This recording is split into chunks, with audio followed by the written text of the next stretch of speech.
Bismillahirrahmanirrahim. Kata Ibn Athaillah, idfin wujudak fil ardil khumuli hama dabata mimma lam yudfan lam yatimu natajuh. Tanamlah dirimu dalam tanah kerendahan, sebab tiap sesuatu yang tumbuh tetapi tidak ditanam, maka tiada sempurna hasil buahnya. Tiada sesuatu yang lebih bahaya bagi seseorang yang beramal daripada menginginkan kedudukan dan terkenal di tengah-tengah masyarakat pergaulan.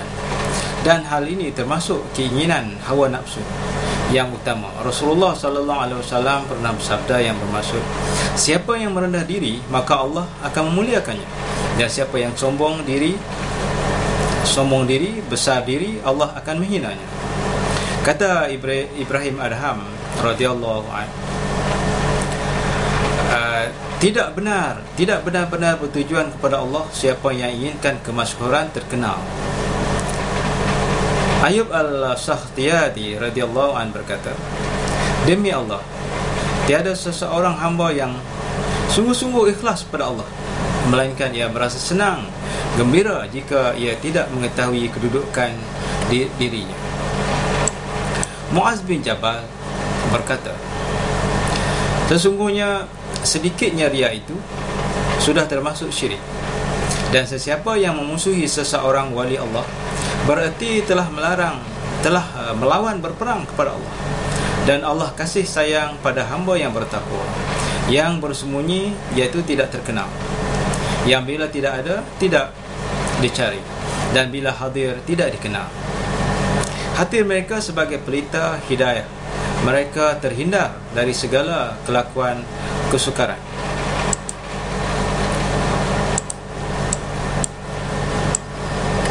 Abu Hurairah radhiyallahu an, ketika kami di majlis Rasulullah sallallahu alaihi wasallam, tiba-tiba Rasulullah sallallahu alaihi wasallam berkata, besok pagi akan ada seorang ahli syurga yang bersambayang bersama kami.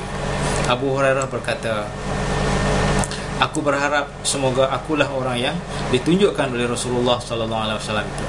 Maka pagi-pagi aku sembahyang di belakang Rasulullah sallallahu alaihi wasallam dan tetap tinggal di majlis setelah orang-orang pulang.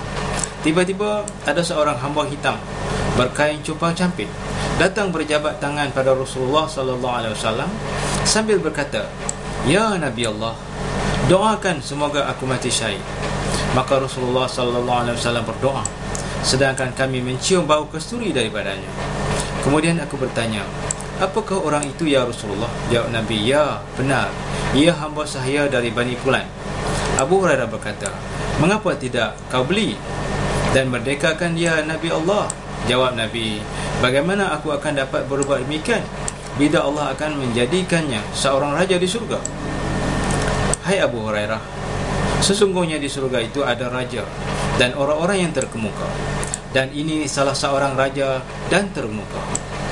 Hai Abu Hurairah, sesungguhnya kasih kepada makhluknya yang suci hati, yang samar dan yang bersih, yang terurai rambut, yang kempis perut, kecuali dari hasil yang halal, yang bila akan masuk kepada raja tidak diizinkannya, bila meminang wanita bangsawan tidak diterima, bila tidak ada tidak dicari, bila hadir tidak dihirau, bila sakit tidak dijenguk, bahkan bila mati tidak dihadiri jenazahnya. Ketika sahabat bertanya, tunjukkan kepada kami seorang dari mereka. Jawab Nabi, yaitu Wais Al-Qarni, seorang berkulit coklat, lebar kedua bahunya, sedang tingginya, selalu menundukkan kepalanya sambil membaca Al-Quran.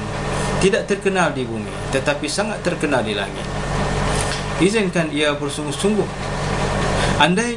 Andaikan ia bersungguh-sungguh meminta sesuatu kepada Allah, pasti diberi Allah.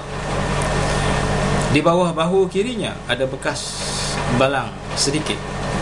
Hai Umar dan Ali, juga jika kamu bertemu padanya, maka mintalah kepadanya supaya membacakan istighfar untukmu.